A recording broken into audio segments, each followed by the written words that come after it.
Alrighty, I have what should be really great news.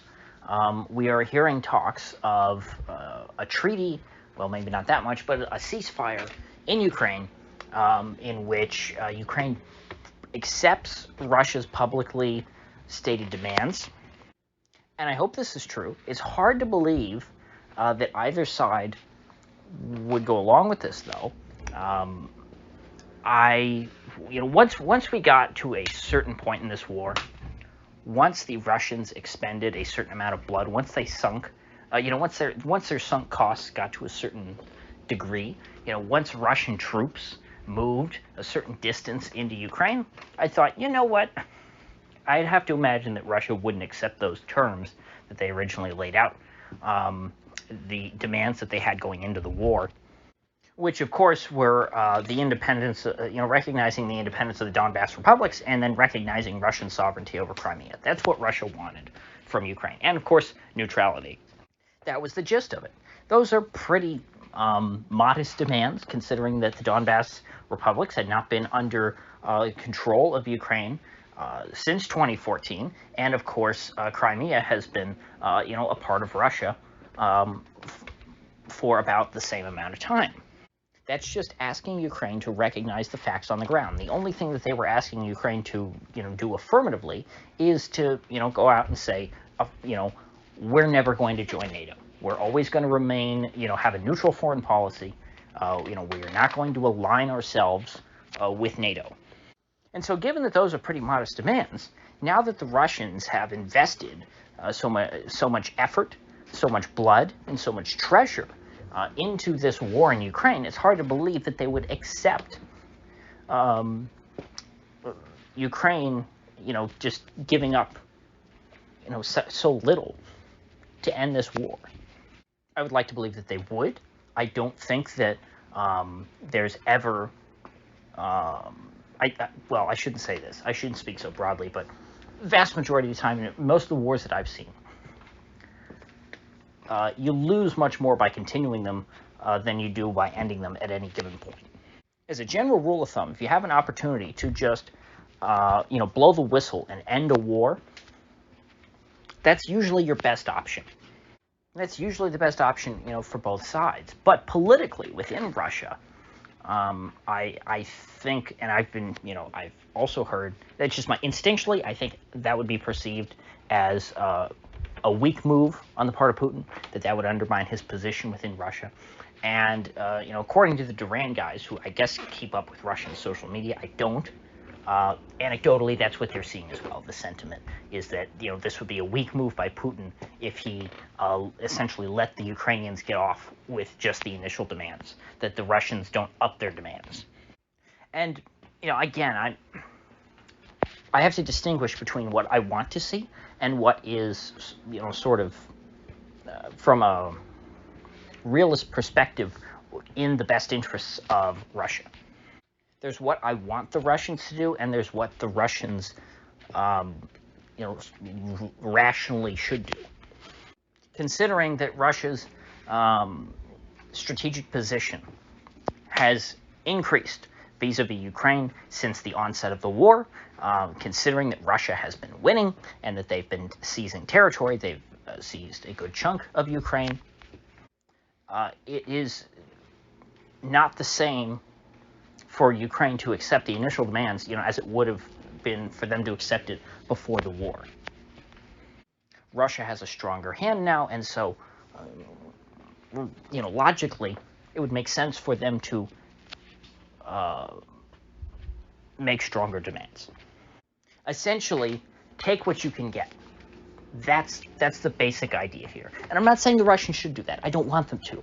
And it makes me feel a little icky just even to talk about it. But it's something that must be considered. Because, the people who run governments around the world, they are not, bleeding heart doves like me and, like many other anti-war people.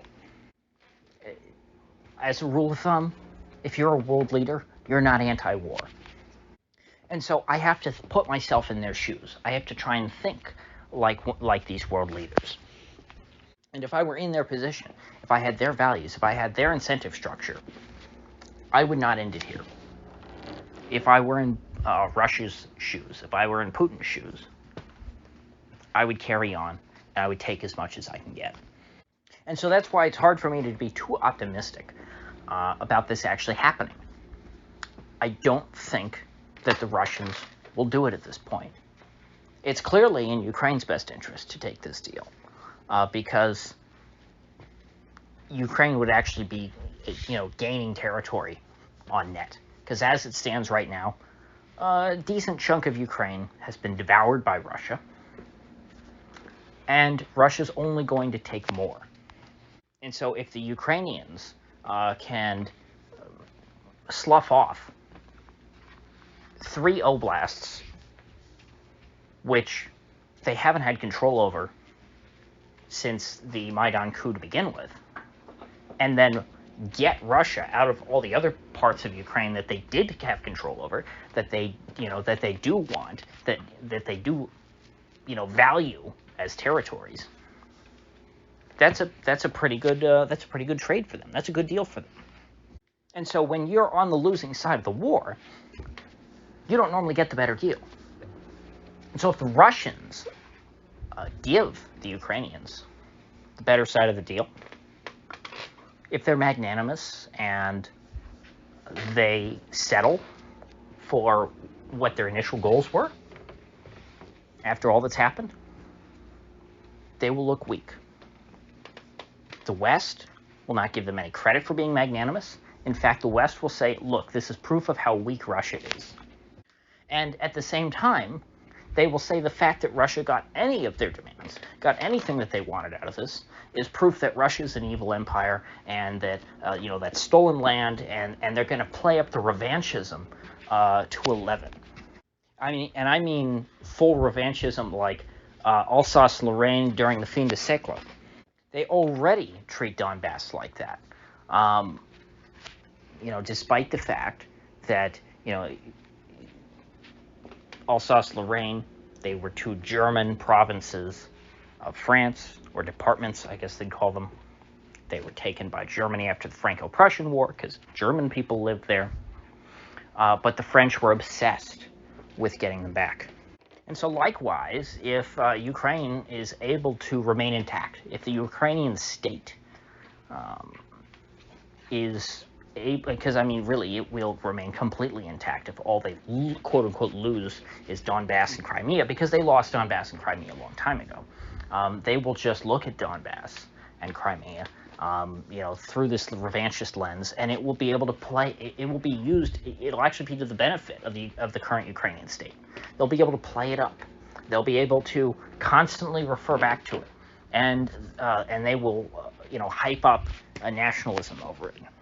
Again, it'll become what Kosovo is to today's Serbia. It will become a symbol of what the enemy took from them and why we hate the enemy. And every time you wonder, why do we hate Russia? All you have to think about is Donbas and Crimea. And NATO will covertly send arms to Ukraine. Ukraine will not truly be neutral.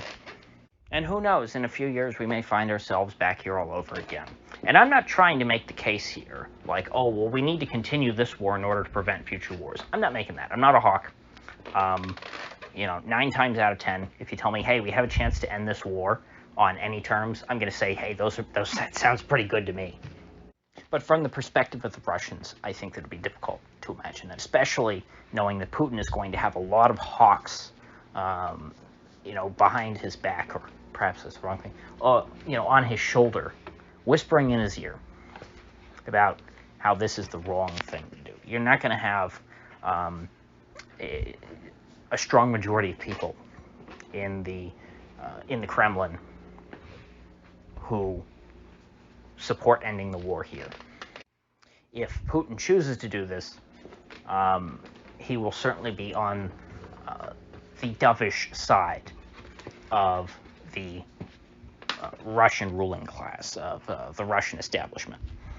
I think that the energy now on their side is behind restoring some semblance of the former Russian Ukraine. I don't think that there's a lot of pressure on Putin, to go, like, take Lviv and ethnically cleanse it of Ukrainians or something crazy like that. But I do think that there is pressure politically for the Russians to take, their Novorossiya. I'm not an expert on, Russian history in that period, but I believe that term refers to these lands in Ukraine that were integrated into the Russian Empire, acquired or conquered. I'm not exactly sure all the details by Catherine the Great. And that apparently is the reason why you have all of these cities along the Black Sea with Greek names, like Odessa and Mariupol, and what's the one in Crimea? Sevastopol. And so the feeling is that these are Russian cities, historically founded by Russians, built by Russians, and they should be Russian cities today. Russian troops have not made it to Odessa yet, but they're fairly close. So, if that's the case, if the Russians don't accept this peace, what will be the out? Well, I think the easiest thing is that they will try and poke holes in the concessions of the Ukrainians and essentially say that they're not making real concessions, or that the Ukrainians aren't serious, or that the agreement won't be implemented. I think that's probably the easiest thing that the Russians have, and so by doing that, they can escalate their demands. Because remember, all the proposals right now are coming from the Ukrainian side. The Russians are letting the Ukrainians talk, the Ukrainians are making an offer, and the Russians are going to find a way to shoot it down and say, well, no, you're not really giving into what we wanted. No, you're not really going to be neutral. No, you're not really giving up control of Donbas. And so despite what U.S. media is saying that, the peace deal, Russia's rushing to make peace because they know they're losing, and they need time to reinforce their forces, because they haven't been able to take Kiev, because that's what's so important to Russia, is taking Kiev, not taking all these other Russian cities. Now, what they may be doing here is trying to show the countries that are sympathetic to Russia, hey, look, we're being reasonable. We are the adults in the room, and you don't have to feel bad for supporting us, because, look, we're engaging in peace talks, and at the end of the day, even if the Russians, reject whatever, if they end up rejecting this process, they'll say, well, at least we tried. And I don't think that just outright the Russians will say, well, no, we don't want to make peace now. I think they'll probably try and find some clever way of getting the Ukrainians to be the ones to back out. I think that's what the Russians would want the most.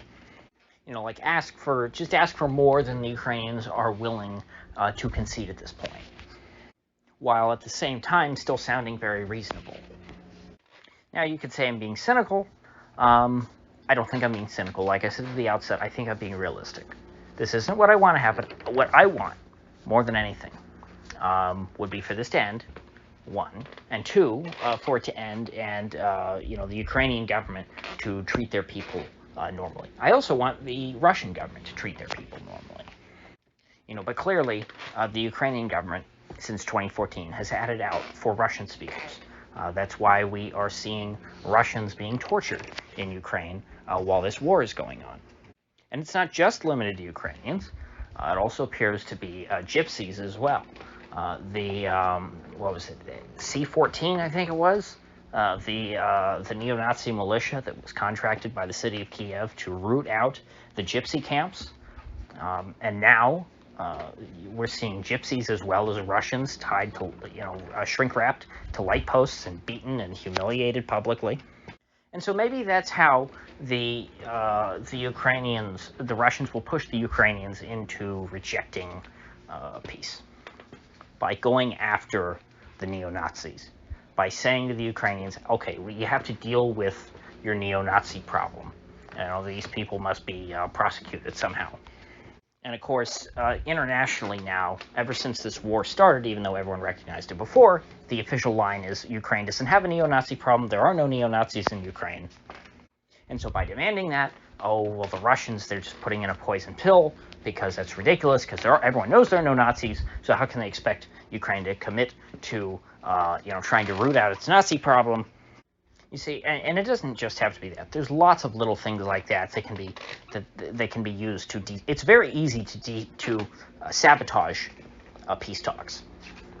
It's hard to actually make them go smoothly, and to make them end with a good conclusion. And so, if the Russians want to sabotage the peace talks while at the same time trying to look like they were negotiating in good faith, I think they'll find a way of doing it. And I only say that because I think that's how they would be thinking going into this. I think it would be naive to assume that when the Russians are in a winning position, that they would just end it at this point. Whether you want to blame Russian propaganda or not, I would venture to guess that the war is generally popular at home. Think about how long it takes for American public opinion to sour on our wars. It takes longer than a month. If the Russians got bogged down and this turned into another Afghanistan, which of course is what NATO wants, then that would be bad for them. That would not be popular at home. But as of yet, they've been making progress, and they have a mission that a lot of people within Russia, that they can understand and that they can support. You see, these places in Ukraine that the Russians are conquering are not places that are unfamiliar to the Russian people. It's not like we're talking about Fallujah or Erbil or Baghdad or what's that city in the south? It's not Jaffa. Something with a J. On the Persian Gulf in Iraq. Anyway, we're not talking about a bunch of cities in Iraq. We're not talking about Kabul or Kandahar. These places that Americans never heard of, they could never find on a map, and that they don't care about. We're talking about Kharkov, Mariupol, Odessa, Nikolaev. These are all cities that people in Russia know pretty well. It's like saying, St. Louis, Fort Lauderdale, Myrtle Beach, not massive cities within our society, but these are places that we've heard of. And this, we've met people from these places. We have been to these places, perhaps on vacation, or perhaps we have family there. But these are, cities that, looking from an American perspective, those three I just named, not huge places, not, top 10 biggest cities in the country, at least I don't think, maybe St. Louis is. But they're somewhat relevant to us. The same is true for Russians when it comes to these cities in Ukraine. And so considering that they have a personal connection to them, for the Russians to go all the way there and then withdraw, I think would be seen as somewhat of a betrayal by them, especially when to the extent that you've had people come out in the streets, who have been civil and, haven't protested the Russian presence and, have demonstrated, to their, let's say, Ukrainian nationalist neighbors that they support the Russian occupation. You can be certain that there will be reprisals if the Russian troops are ever to leave. Just in the same way that there were significant reprisals that we don't talk about against supporters of the Nazis beyond, official Nazi collaborators, just people in the community who supported the Nazis. There was a photo I once saw from 1945 in France of a woman who had been, attacked and, had her head shaved. And, the caption said that, she was accused of sleeping with a German soldier during the war. And these are the kinds of things that you'd see. Anyone who was considered associated with the occupiers, I'm sure there were plenty of people who were killed, that sort of thing. And so the Russians will also have to consider that before pulling back. And if we have images later on, let's say from a city like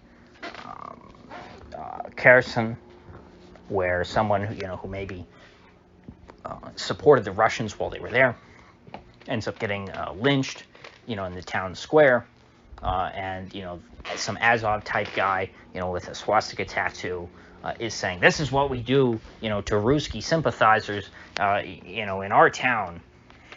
When that makes it back to Russia and starts circulating on Russian social media, that will look bad for Mr. Putin. And so there's just too many reasons why the Russians would not accept the original peace terms, why they wouldn't accept Ukrainian neutrality, Russian sovereignty over Crimea, and the independence of Donbas. They have every incentive to push for more and more and to take as much as they can get. I would be surprised at this point. Everywhere so far that we've seen the Russians roll into, at least everywhere on the east side of the Dnieper, and that includes, if you want to say, the places to the south, because it kind of south of the Dnieper, because the river does kind of zigzag. But at the very least, everything on that side, especially as you get further south. Now, as you get north, less so maybe, but in the south, along the Black Sea, it's hard to imagine the Russians giving that up at this point. They've got it. It's theirs as of right now. They have no reason to pull out. The Ukrainians are in no position, let's say, to launch a counterattack against Russia. The most that the Russians, could concede at this point is to say, okay, we just won't advance any further. And so far, that's basically what they're saying about the offensive around Kiev, is that, okay, well, we won't continue our advance. We're just kind of dig in and sit around. We're going to pause our offensive. I believe that's what they're saying. But, I mean, as far as the, a final peace deal is concerned, I can't imagine why the Russians would give up any territory. They gain nothing by doing that. If the Ukrainians want peace, it's going to have to be, peace would mean freezing the battle lines where they are now. Sort of a Pakistan, India, Kashmir style of peace, where you have the line of control. And so, in reality, I would think that the offer for peace for the Ukrainians at any given time will extend to just that. It will extend to, okay, we will stop our advance. We won't go any further. But that's as much as you're going to get. I don't see why the Russians would give up territory for the promise of some neutrality on paper, which, if you look at Switzerland, Switzerland is officially neutral. Switzerland is not a part of NATO, yet they're very clearly on the side of the West now. And, not to speak, Swiss is the most neutral country, not to speak of a country like Austria or, not Sweden. No, Sweden. Austria and Sweden. Their neutrality is a complete joke. So I think that the Russians would much rather enforce Ukrainian neutrality, with their own troops by saying, yeah, no, we're going to make sure you're neutral by neutralizing you, ourselves. And by, the more that they can cramp Ukraine out, because they can push back Ukraine's borders, the less of a threat they will be in their eyes. Think about it. If you have a tiny little Ukrainian state the size of Austria or Hungary, modern day Austria and Hungary, just one of them, not both of them, a little rump state like both of those countries are today. Remember, Austria and Hungary were one great big empire, but individually they were, within the empire, you looked at the Austrian part and the Hungarian part, they were both really, really big compared to what they are today. They're both rump states. If the Russians can reduce Ukraine to a rump state, what would they care if Ukraine wants to become, really aggressive towards them, even join NATO? Because the Russians will create their own buffer state. They will have, what are they called? The Ukrainian People's Republic or the Ukrainian Democratic Republic. To use the names, sort of templates for, Soviet puppet states. Maybe that's outdated of me, but something like that. They'll call it something other than just Ukraine, because that's what. Maybe they call it the Republic of Ukraine. They could do that because, believe it or not, Ukraine's official name is just Ukraine. There's no Republic of or State of. So you could have however much territory the Russians are able to seize, they'll be able to lob that off. Call that whatever they want. Call that Ukraine, and have their own buffer state. That's much more valuable. Even if you look at just what Russia controls right now, that's more valuable to them than a promise of neutrality from a country like Ukraine. But we shall see. I can be optimistic. I wish I was more optimistic. I really do. I wish this war never happened to begin with. I thought that it wouldn't happen. I thought that it didn't make enough sense. But sadly, it did happen. And, escalation, it has a positive feedback loop. Escalation begets escalation. Escalation does not beget peace. I don't believe in this escalate to de-escalate mantra that the Russians, have spouted in the past. I think that throughout a war, there's always a chance at any given point. There's always a chance of de-escalation, but that chance shrinks closer and closer to the number 0. It's the law of physics. An object in motion tends to stay in motion. And so the more momentum the war builds, the less likely there is for the war to end. But there's always that chance that eventually the war does end, because you have a small chance of peace going for a long, long time, and then eventually, you hit that, you're able to hit that. Whatever that chance is, eventually you'll flip the other way. No matter, if you got a coin, even if it's a trick coin, there's some percentage chance that it'll land on the other side. It's not 50-50. And as you keep playing the game, it shrinks. It goes from 60-40 to 70-30 to 80-20 to 90-10 to 95-5 and, on and on and on. But eventually, the chance is never 0, and eventually you do land on peace. And there are cases in wars in which the escalation in and of itself may not increase peace, but it will lead to an equilibrium. You'll have a breakthrough where each side sort of gets to a stopping point, and they both decide, what, this would be a good time to hit the pause button or to even hit the stop button. So, with that said, I will see you folks back here tomorrow.